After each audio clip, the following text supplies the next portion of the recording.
Hi, everybody. Thanks for joining us today for our Ask Me Anything with Mike and Aislinn. I'm going to start us off with our land acknowledgement, and then I'll hand it to Mike to do a land acknowledgement from Ottawa. I acknowledge that I'm a settler on Turtle Island, colonially known as Canada. I live and work on this land that's traditional territory of the Haudenosaunee, Anishinaabe, and Neutral people, situated on the Haldeman Tract, governed by the Dish with One Spoon Treaty. I'm actively educating myself on First Nations history and committed to advocating for continuously for Indigenous rights and freedoms. It's a joy to celebrate the rich heritage, lasting traditions, and valuable wisdom of the Indigenous people of Turtle Island. In doing so, we honor and call for restoration of ancient practices with respect and care for the land and the life on it. May we continue to pursue truth and reconciliation in all aspects of community. Thanks, Aislinn. Wonderful to be joining you all from what is today known as Ottawa, which is also the unceded territory of the Algonquin Anishinaabe. And yeah, I've been really looking forward to this conversation. So Aislinn, thanks for asking me to be a part of it. I'm going to start off by sharing a little bit about myself, and then I'm going to ask Mike a few questions. So I was born in the region, went to Laurier for business. I'm really keen on small business entrepreneurship, and went to El Salvador to support people to use microloans to lift themselves out of poverty with small business. I went on to work in settlement work, and that led me to study a master's of social work at Laurier. And I for the last 11 years, I've been a school social worker in both public and Catholic boards. I'm a mom to two kids, 13 and 11, and I'm a city councilor in the city of Kitchener, representing Ward 10, our downtown ward. And that's kind of what led me to run. In 2018, Doug Ford won a majority mandate and went on a rampage, kind of cutting things and slashing renewable energy projects, $500 million worth. He fired the ombudsman for children and youth. That's the advocate for kids in care. He cut funding to many not-for-profits, especially related to young people and their mental health and equity-seeking groups, equity-deserving groups. So that's kind of what led me to get involved in Mike Morrice's campaign as an antidote to that shock and sadness and anger related to those actions in the early days. So that's why I'm here today. You know, I was voted in as city councilor in October of 2022, and the day after Bill 23 came out, which is the Greenbelt gouging, rule changing, affordable housing defining as 80% of average market rent, and all of the things in between. And since then, it's been a constant battle, adjusting and not sure what's happening next, leaving all the municipalities and cities and groups in our area just off balance. But yeah, I'm glad to be here with Mike Morrice. You know, you stand for the values that I cherish, and I think I'm so proud that you're representing Kitchener Centre locally. So I hope we can talk a little bit about some of the things you're working on, you know?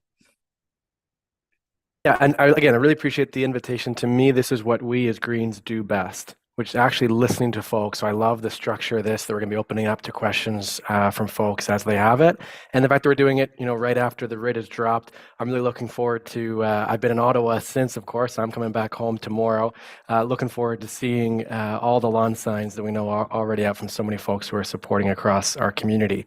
I guess in terms of some of the big things we're working on, I think for the purpose of this conversation, where I'll focus is that so much of the work that my team and I are in the midst of in Ottawa, advocating to the federal government, needs more from the provincial government. So as one example, we've been pushing really hard. The federal government announced what are called clean electricity regulations a number of months ago.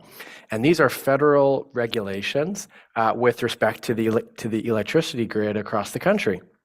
And one of the failures of the federal government in these so-called clean electricity regulations are that there's actually significant loopholes in them that allow provinces and territories to continue to build natural gas-fired power plants to feed into the electricity grid. which is exactly what the province of Ontario is doing. And by doing that, they're backsliding on the progress we made removing coal years ago. And so, in the midst of these campaigns, whether it's on the clean electricity regulations, whether it's our work to end legislated poverty for people with disabilities, whether it comes to housing, in so many of these areas, of course, the federal government won't solve these on their own. And often the case is, I'm advocating to the federal government, but the real solution would be a whole lot easier if the province simply stopped building natural gas-fired power plants, listened to the Ontario Clean Air Alliance and Environmental Defense and so many others, and invested in the renewable power that we have across the province of Ontario, rather than canceling the contracts that Doug Ford did almost right after getting elected, like he canceled cap and trade as well, a really important carbon pricing mechanism. So those are some of the campaigns. Of course, we're calling for a windfall profit tax, for example, on the oil and gas industry, so that we can fund real climate solutions and address the affordability of day-to-day life. We could be investing in more significant retrofits for homeowners. We could be investing in public transit, for example. But so much of this work, in some cases, is predicated on the province of Ontario doing more. In many cases, would be a whole lot easier if the province of Ontario were to do more. And I guess we'll probably get into this more, but it's a big part of why I've been, so keen to be a part of your campaign, Aislinn, is that we need more green voices at Queen's Park to be amplifying these calls provincially. If we're going to be serious about any of these things, addressing the housing crisis, addressing poverty, addressing the climate side of it, we are going to need more provincial action. And we're going to need stronger voices at Queen's Park that are standing up for our community through it all. Mm-hmm. Totally. And I noticed that as well, like as a city councilor, with Bill 23, that came the strong mayor powers. It changed all, I think I've talked to different folks who are really have been in municipal and city politics for a really long time, and they've never seen this kind of throwing the whole book out without consultation. It's one thing to know we need change, to know we need to have a better way for cities to support density, for cities to kind of be part of the solution. But I find this Ford government does so in a way that takes no regard for local democracy, zero collaboration. It's kind of like we found that with our own urban boundary. It's a by the way, right? And so, it's been great to be part of the Green Party, where we push back and we use people power to kind of ensure that some of that impulsive, ill-advised, greed-oriented policymaking is stopped in its tracks. But yeah, I find that the housing agenda, I know they want to build housing, and don't get me wrong, there's a few things that they've done that have made a lot of sense, but for the most part, they're promoting sprawl. And, as a city councilor, that falls on our budget. And just the downloading, I find this government kind of claims to save you money, but really they're sitting on the money that's supposed to be spent for schools, for hospitals, for affordable housing, addictions, mental health supports, and then it falls on the region and the city to pay those bills, and that lands on people's property taxes. So they get frustrated, and we get caught in the middle of the downloading that I find the province is doing just because they want to save you money, and they're, stopping the gravy train. It's not a gravy train, it's healthcare. So yeah, that's my frustration, and that's why I feel like at the province, that's where so much harm is being done right now. Like you said, backtracking on years of progress we've made in so many areas. Well, and I'll be brief because I know I want to get to questions, but on housing, we need to underscore the reality that it was so-called common sense conservatives in the early 1990s, along with the federal government, by the admission of our current Minister of Housing. It's been 3 decades now of pullbacks from federal and provincial governments that have led us to the crisis we're in. Back in the 1970s, 40% of all new housing starts had federal money attached to it, and I'm sure provincial money also. Now, to this point, we're down to our social housing, our subsidized rental housing that we need more of, that's led us to this crisis, is down to just 3.5%. That's why housing co-ops across our community, for example, were all built in the 1980s, because consecutive federal and provincial governments have pulled back from their investments in housing. We need a return. And while it's important for municipal governments to take the actions they've taken, they'll never do it on their own. And I know for you, Aislinn, that's a big part of why you've entered into this campaign as well, to push the provincial government, as I'm pushing federally. Not only do we need to address the fact that homes should be places for people to live and not commodities for investors to trade, but we need to see them return to those investment levels and not simply lay the blame on municipalities. I'll pause there because I know we want to get to more questions on that, but when you bring up housing, I can't not make clear for folks how the provincial government has real responsibilities that they've shirked away from over the last 3 decades. 100%. Yeah, that's where we need to push. It's not saving money. You've said a bit about what you've been able to do as a Green MP. Anything more you want to add, Mike? Well, I get this question when I'm home often in terms of, okay, so what can you accomplish as a Green? And I think what's really important for folks to be aware of is, first of all, it's what can you accomplish by being a respectful person? And I think as Greens, I've seen this from you as well, Aislinn, and Mike also, is that by building relationships across all parties, when it then comes to voting on amendments, for example, there's more openness because we've been able to build up that trust.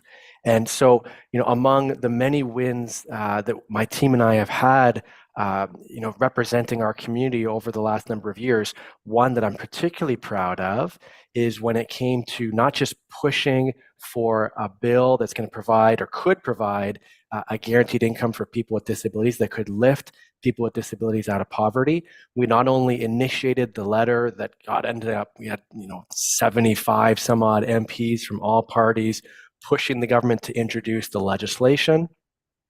Not only did we then push for that legislation to move more quickly and get civil society's voices heard and petitions and all the rest, but when it came to the time at committee where MPs proposed amendments, what my team and I did is we listened to the disability community, we listened to their recommendations, and we brought forward amendments that reflected what they were asking for. In fact, we brought forward 14 of the 28 total amendments that the MPs on that committee heard. And when it came through to the votes, we secured 5 out of the 9 amendments that passed. Over half of the amendments that passed on the Canada Disability Benefit came from our office representing folks in Kitchener Centre. And what that means is that, for example, one of the reasons why the Ontario Disability Support Program is so disappointing is that it's not indexed to inflation. And so every single year, people with disabilities fall further and further behind. One of our amendments requires that in the regulations, the Canada Disability Benefit, when it rolls out, will be indexed to inflation. Another big issue with ODSP is the application process can be overly burdensome. In fact, there's an entire consulting industry that preys on people with disabilities. And instead, what we've done with the Canada Disability Benefit is we got an amendment through that requires the Canada Disability Benefit to be barrier-free, meaning that it could be vet. And so as a Green, what I try to stay focused on every single day here is putting our community ahead of any partisan politics. And I think my colleagues in Ottawa see that in me. And I think that then reflects in what we're able to get done when it comes to advocating for funding for organizations in our community, when it comes to advancing legislation, and when it comes to actually amending legislation in the interests of addressing deep poverty in our community, that being just one example. Awesome. And I know that that's an important issue for Kitchener Center. Are there other issues that you've been hearing? Well, again, I can't answer that question without talking about housing. Of course, they're completely interconnected. That as poverty has increased in our community, it's people with disabilities, for example, have fallen further and further behind. But the reality is, what's different when I think about my parents and when they were renting and then buying their first home, is that they were competing with other people. And what folks of my generation, and even worse for those younger, is that they're competing with pension funds and real estate investment trusts that has greatly distorted the market. Is that increasingly these large corporate investors have said, you know what, we'll make more money in the housing market than we'll make anywhere else. And so we're going to double down there. And that's where governments have a role to play. That governments have actually incentivized this commodification that has accelerated the crisis we're in. So I mentioned earlier that investments are really important, and that is a critical part of addressing the root cause of this crisis. But so too is if we're going to be honest with our neighbors, and we've knocked on a lot of doors together, and we always start by asking what's most important to you. And just on Saturday of last weekend, I spoke with another young person who told me he was living at his parents' place. His fiance, and he was working in the trades. His fiance was living at her parents' place, and she's a teacher, and they are unable to afford to find a place of their own to even rent. And so what that means is even if someone is wealthy enough in our community to be able to afford their own home, you're going to want to make sure that your kids are being taught by folks who live in our community. You're going to want to make sure that your healthcare worker can live in our community. And increasingly, that's less and less the case. As Greens, we're going to continue to propose reasonable, constructive solutions that others can get behind. On this, the litmus test I've put forward federally, for example, is wouldn't you at least want to end the incentives to these large corporate investors? One of them is a carve out. There's a tax exemption for real estate investment trusts. We had our third party parliamentary budget officer study that exemption. We learned that we could generate 300 million. It's not going to solve the housing crisis, but certainly a clear line in the sand. If you're serious about addressing housing, what is the rationale for making it easier for these large corporate investors to buy up the market? Shouldn't we take that money and give it to organizations like House of Friendship and the Working Center and KW Rehabilitation, who are looking to build the affordable housing that we need? And so the list goes on. I want to be careful I don't take up too much time, but those are some of the really important initiatives that we've been advancing federally that I know Mike has been working on provincially as well, in terms of legislation that is reasonable, constructive, and gives folks a clear sense that if this government were serious about housing, they could just take our work, just copy and paste. We're happy to share the credit in the interest of making sure that folks in our communities are better off.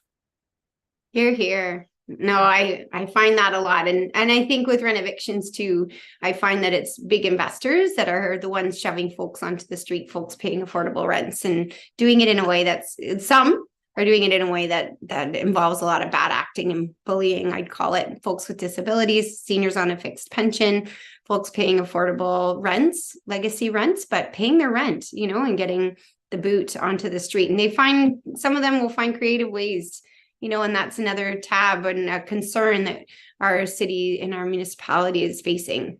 Well, and I won't soon forget the meeting you invited me to as the city councilor with folks in a building where their landlord was obviously not following the rules. We heard you invited folks. We had 40 people in a community room. You brought bylaw folks from the city, and as the city councilor and as the MP, we heard directly about cockroaches and bed bugs and all the rest. And part of that is because folks in that room told us they had no other options. They were scared because this is the closest they'll ever get to something affordable. And so by not having that supply of housing, it gives more power to bad actors, as you say. And in your role as a city councilor, there's only so much you can be doing to refer to bylaw over and over again. We actually need to change the rules of the game, and many of those are provincial and federal. Totally. I think people have been trying to stick a band-aid on something that requires stitches, for a long time. And those are systemic issues, right? Just one more question or two, maybe. Any lessons you've learned, Mike, from being an MP? Well, any lessons I've learned have really come from Mike Schreiner, for example, and Elizabeth May and Peter Bevan Baker out in BC. As I look, I've only been doing this for 2 years myself.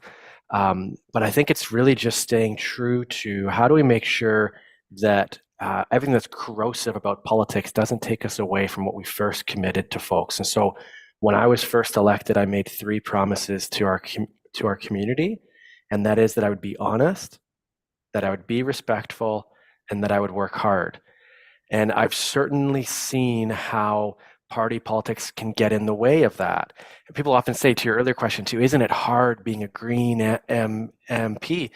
In a way, I feel like it was harder to get in, but my job is so much easier because I never have to rationalize to someone a vote I took that I didn't believe in.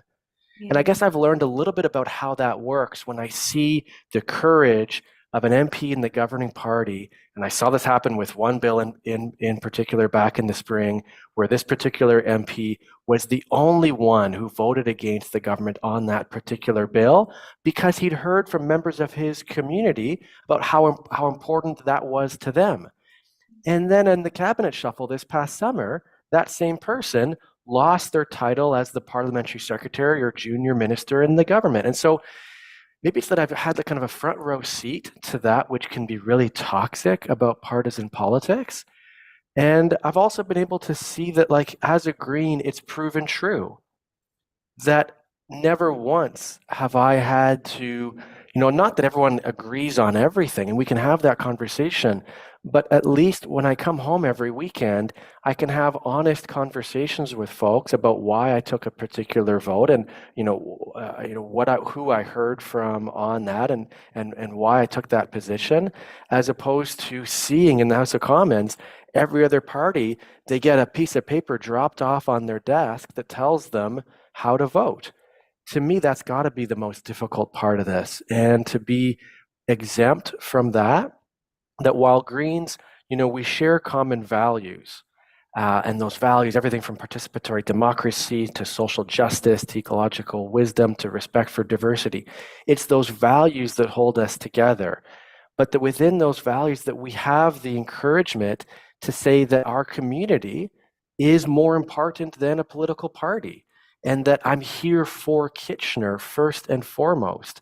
I guess I've learned a little bit about how challenging that can be and how destructive and corrosive partisan politics can be. And it's really just affirmed for me, going back to those promises I made a year ago, that, however long I get to do this, that I'm going to stay true to those things. And I think that's really important. And what's an ideal weekend day for you? Well, someone must have set up this question. Yeah. Well, if you know me, I just think I really enjoy knocking on doors. And yes, there's time for rest, and we can talk about rest if you'd like. But for me, there's a really important balance between being in Ottawa and having a platform here. I mentioned that tax on windfall profits, for example. We were able to get national media on that then had the Prime Minister and the Minister of Environment asked about our proposal because of that national media we got on that. I was able to ask the PM about it directly. And so there's a platform here in Ottawa for me to raise the concerns and priorities of our community. And then to be home on the weekend and connected with folks in our community, hearing their stories, to me equips me to come back to Ottawa. There's a bit of a cleansing, I guess, too, of being home and away from the toxicity. But I really enjoy knocking on doors because it reconnects me with the stories, perspectives, and experiences of folks in our community that I think then allows me to come back to be a better MP. So there's that yin yang of this work, of that back and forth, that I've come to really appreciate, that I feel has allowed me to stay connected and be a stronger voice, but still be keen. By the end of the weekend, I'm keen to come back to Ottawa because I recognize that this is where I can have the greatest influence for our community, have the attention of national media, have the ears of federal ministers, to make sure that everything we hear about in our community that I can bring back. And so any Saturday afternoon that I can be out knocking on doors, I really, I feel energized by it. It helps to be an extrovert, I guess. I'm naturally I'm a curious person the way you are too. I enjoy hearing people's stories and then making sure I can kind of capture those and bring those back to Ottawa to continue to fight. Sounds good. Nice. I like knocking on doors with you. I learned from the best. So I'm gonna, I think, Mike, do you want to take a few questions from our viewers? I'd love to. Yeah, I think that's so important that we're, particularly as this by-election is getting started, that as questions are coming in, let's start to hear those, and happy to jump in where you'd like, but yeah, really keen. All right, guys, I got a few questions from the various chats all over the internet. Was wondering from Aislinn's perspective and from yours, Mike, some Metro OG 80 is asking what you guys could do together once Aislinn wins as a provincial federal collaboration, either specific to Kitchener-Waterloo or for Ontario as a whole. Well, I think there's a deep investment needed. We just heard from folks today on Reddit and our own staff who commute from various parts of Ontario trying to catch the train, buses going by because they're full. So big push for two-way all-day go locally, and money for transit. I have had a lot of high school students that want to not drive and want to get around independently, and seniors too. So we need to prioritize discounting affordable transit around the community and making that a more comfortable option. And I know there's some federal layers to that, right? Not only do we need the investment of the trains and the service that is desperately needed locally before any highways, to be honest, but there's some federal layers and barriers that are getting in the way that maybe Mike could elaborate on. Aislinn, it's the best example because, of course, two-way all-day go is provincial jurisdiction. I can't wait to be able to work with you, Aislinn, on it to get accountability. Ultimately, this is, I'm so disappointed that we're at this point right now. We have people who are getting left behind on platforms because the buses are overcrowded. What does that leave a person feeling like? It leaves that person to say, I guess I need to afford to buy a car.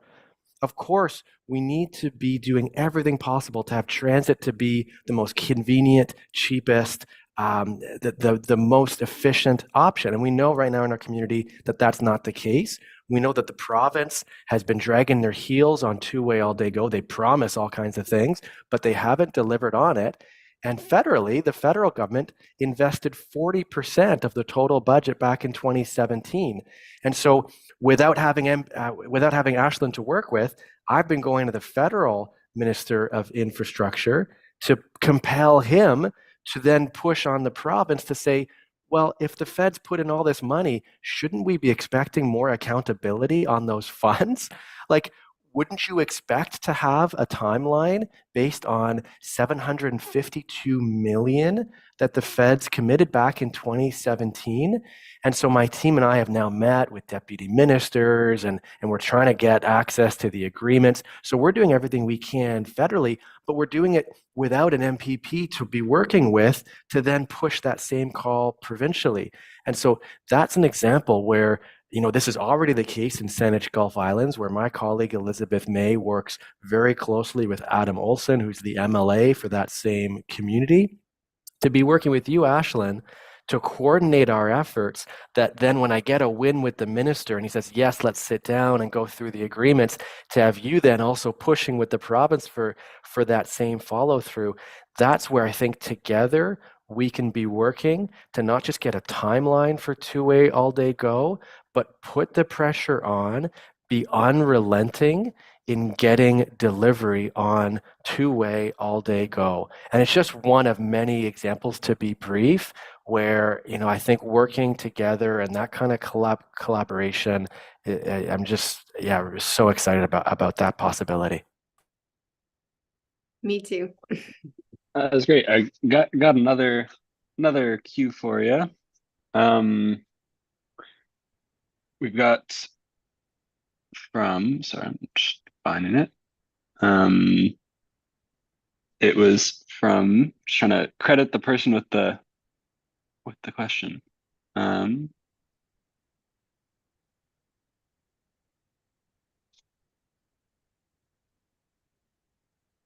Oh, from Stephanie. For people who are considering voting green for the first time but are still undecided, what would you say? Why is this the time to cast a first green vote for those who are considering a change? I think people have been volunteering to make this decision over the past few months. I've heard from lots of folks that are tired of people putting the party before the people.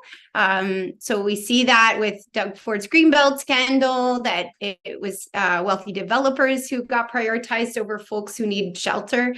I think the Liberal government is kind of, I'll let you address that one, Mike, but I think they see that and even with the NDP now, kind of going through certain difficulties because of differences in their party, and just I think they want an independent voice. So I think folks have seen the impact I've had on city council to speak up for people and planet, and I think they want that bold, hopeful, kind, connected representation in Toronto at Queen's Park. So I think as a candidate, I think there's lots of evidence to show that I really want to make sure that we don't leave out the most vulnerable in our community, but we don't put more stress on the middle class and low income folks. People are begging for a break in affordability, and I see this government downloading onto people's property taxes, and that trickles into rents and other sort of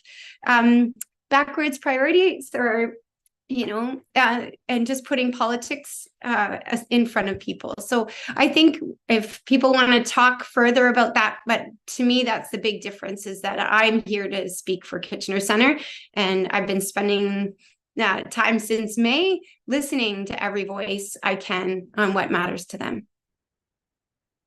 And I would say 3 reasons, Stephanie. First of all is recognizing the outsized impact that Greens have already had to demonstrate this is what happens when Guelph elects a Green MPP the way they did in 2018. And as a result, folks in Guelph are having their voice heard in that outsized way, as Mike Schreiner has been so effective in not only bringing their concerns forward, but actually then getting follow through, similar the way that I've been so focused on in Ottawa, as examples like the Canada Disability Benefit, for example. But I recognize that that's not enough for a lot of folks. A lot of folks say, okay, fine, I'm excited about that. But there's always this concern about fear-based voting because we have this winner-take-all first past the post. It's okay to name it. Of course, it's one of the things I'm working on federally is I've put forward a motion, and I've worked with a colleague to get a vote on that motion to have a citizens' assembly working with Fair Vote Canada. But the reality is the other advantage we have here is that we are in such a strong position.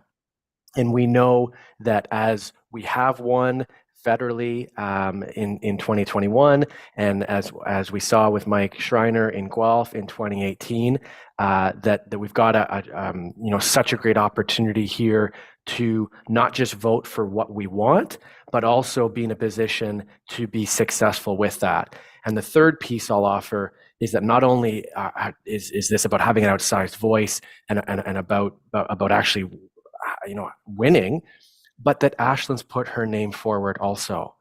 That I'm not sure we can underestimate how much it takes. This is I think the 8th month of the campaign for you, Aislinn. It's the 2nd day of the formal campaign and lawn signs being out.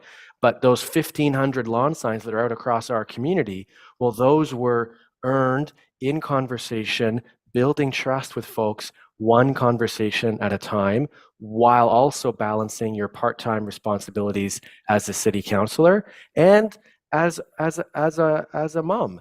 And I think it need to be honest that it takes a lot to run, but even more so in a campaign that was so indefinite as this one was. And I've said before, I'll say it again, I will not knock on doors for someone simply because they are green. For me, it takes more than shared values. I also have to believe in who that person is. And so not only have we got a chance to win this, and not only is it about having an outsized impact, but the fact that someone like Aislinn has put her name forward and has been willing to step up in this way, to have this kind of caring, hardworking person advocating for our community, those are the reasons why I think this is such a unique moment for us. Thank you, Mike. It's mutual. We've got a question coming from Sahisa, maybe is how you pronounce it. Since for Aislinn, it was, could you speak to your role as a city councilor? As soon as you were elected as city councilor, you jumped into a provincial campaign. Sometimes it feels like our ward has been forgotten while you pursue bigger political goals. Thanks for asking for that. I always appreciate when people can be curious and hear kind of the rationale behind why I took this step. It was the day after. So like the Monday, we're like, woo, and then the Tuesday was Bill 23. I promised the residents of Ward 10 that I would advocate for sustainability and for housing solutions. Those are my key promises in what I stand for, and what I heard from people at the doors really mattered to them. The mandate I was given from the people of Ward 10, because of Bill 23, that's the Greenbelt scandal. That's the uprooting of any tools in my toolbox. So imagine you showed up on your first day of work, ready to go. You've got your case in hand, and somebody goes and robs all the tools in your toolbox that you're going to use to build this dream. And that's what it's been constantly. Bill 23 is one example, but there's 10 more right behind, and then damage control. So a key, like, this wasn't the plan. I always say that. I was keen to work for the city of Kitchener on sustainability, on housing solutions, and I have done that. I have worked my tail off for more than a year in making sure the people of Kitchener, of Ward 10 aren't left behind. I've advocated with folks facing rent eviction, and I've met with folks whose property standards are going down. I've met with people in the Schwaben Club. I've met with people in surrounding neighborhoods of the Schwaben Club to talk about homelessness and solutions. Ultimately, these are, I see, and I've talked to city staff and said, if we do everything right, if we reduce our carbon, can we meet this 50 by 30 goal that we have? And they say, no, you have to advocate to the province. We could electrify the heck out of the city of Kitchener, but as long as our grid gets dirtier and dirtier and dirtier every year, we don't stand a chance. And I see the region putting together an addiction and mental health hub. That's healthcare. And Ford is sitting on 20 billion. So when I meet with folks and they want to address homelessness, and they want to address sustainability, and they want to build a caring and connected community, and they want to address affordability, all I see from the province is they've downloaded their responsibility and they say they're saving me money. I don't want people's property taxes to go up. I don't want people's bills to go up. I don't want our carbon emissions to go up. I don't want homelessness to go up. And I see Doug Ford actively undermining everything I intend to do as a city councillor. So that's, I'm representing our values of Ward 10 at that level. And I hope that people will see that I'm doing this with these intentions, that my kids, and all the people of Kitchener have a place to live and a livable planet. That's reasonable. And if I can maybe just briefly add, from my point of view, when I speak with folks about this same question as well, is that if we have a climate champion and a housing champion on council who's willing to not just write a letter to the province, but step into that added responsibility, wouldn't it be in our community's best interest to have that person fighting at Queen's Park with a larger platform, with more influence for those things that we all care about? And for me, if Aislinn's willing to do it, well, I'm keen to do everything I can to make that happen. All right, guys, we got time for one more. I know both of you guys have busy schedules, so one fun one to end off on. Someone's wondering if there's any hidden gem Kitchener spots that either of you guys have, local legends, anything on that type of front. I personally, I have two. I find flipping pancakes at a Better Tent City it polishes my soul. Nadine is the mama, and people are eating good food and creating community and connection. I learn and I'm humbled every time about all the great work that's going on over there. And I love our urban park. A favorite of mine is Bright Up. It's in my ward. It's near my home. I can connect with nature and savor it. And I hope we can protect these green spaces and create more of them in Kitchener.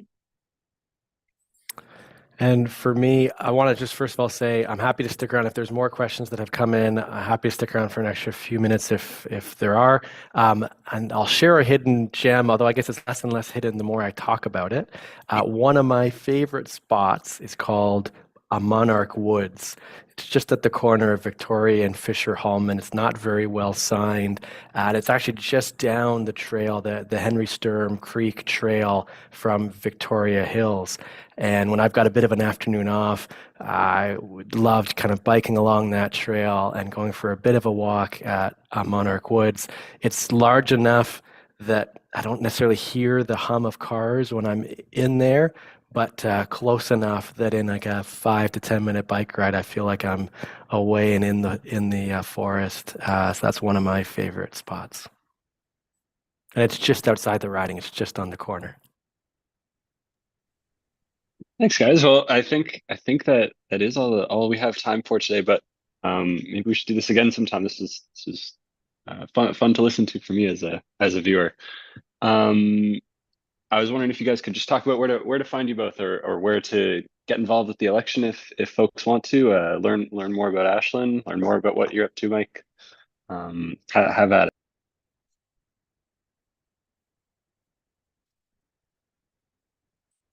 Well, we have a beautiful office at 162 Victoria Street South. So I always say, just come by, have a tea, have some yummy snacks, get involved, see where you fit and how you want to contribute. I think volunteerism is one of the best ways to improve your well-being. But you can follow us on Instagram, on X, on Facebook, on all the medias. And we have a website that's folkclancy.ca. So check us out and see if we align, and then I hope over the next 28 days to see your face and shake your hand and say a big gratitude for your contribution to democracy. All of those things. I think the simplest thing for someone who's curious, I guess my concern is that a lot of folks might not hear about the by-election happening at all. And so we know that we need to do all that much more to let people know that the by-election has been called. And if they're curious to learn more, well, just stop by the campaign office. It's at the corner of Victoria and Park. There's a lot of volunteers who are there every single day who'd be happy to have a conversation, who can set up time for you to have a conversation with Aislinn if you've got particular questions that we didn't get to this afternoon. That's when our democracy is at its best, when elected leaders and those who are seeking, like Aislinn is in the midst of that campaign right now, are able to have honest conversations with folks. And so stop by that office, head to the website, it's voteclancy.ca. And if you're looking for me, well, certainly, yeah, it's at Morrice Mike on Instagram. But over the next month, I'll be spending a heck of a lot of my time knocking on doors with Aislinn, and that's where you can find me. Thanks, Mike. Thank you. Really good to be a part of this. Thanks for asking me again.